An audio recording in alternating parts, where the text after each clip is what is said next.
capturing deposits means solving as many business problems for your customers as you possibly can. That also increasingly means partnering with outside organizations. So, yeah, in the process of trying to improve your position as a financial institution with your commercial customers, you're actually making, unless you've got a good CX strategy and a good connector ecosystem management strategy, you're actually making the job of giving them a great experience harder, right? So in the process of trying to shore up your deposit position, if you don't have the tool sets, you're in a tougher spot to deliver a seamless experience to customers, because half the time they're in the hands of partners and you don't have, often don't have visibility or control over how that goes. Right. Mm-hmm.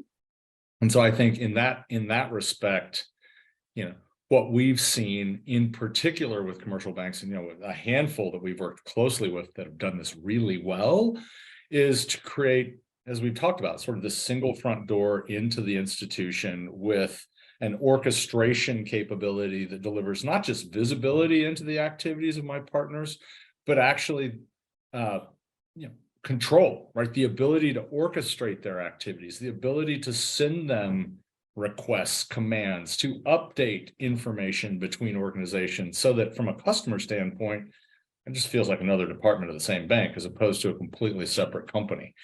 And I think in that respect, we've seen successful banks drive, in this challenging environment, revenue growth, attrition reduction, expense reduction, including, improved NPS and this is important, right? Because everybody's staffing challenge, improved employee satisfaction, right? Make it easier for me to do my job pleasing customers, and you'll get happier customers and you also get more loyal employees, which is a great sort of double whammy, right? If you've got the right systems in place, because in that case, then you've got motivated people who are armed to help customers achieve their goals in as seamless a way as possible. Mm-hmm. I would add that having a customer experience platform, has become more important than ever, because you really need to have the visibility, across teams, across, to the end client, across your ecosystem, and with more constrained resources, having more automation to drive communications, but do it in a personalized way, and to drive collaboration, is critical, and more critical than ever. And customer experience platform does that, and it does that, across products and across journeys that can be, bespoke.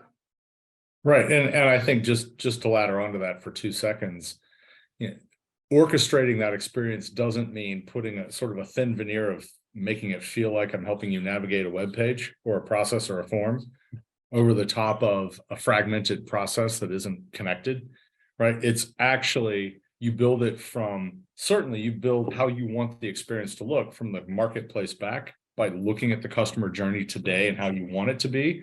But the solution, most often, like 90%, right? Sort of, you think about the iceberg, 10% the customer sees, 90% they don't.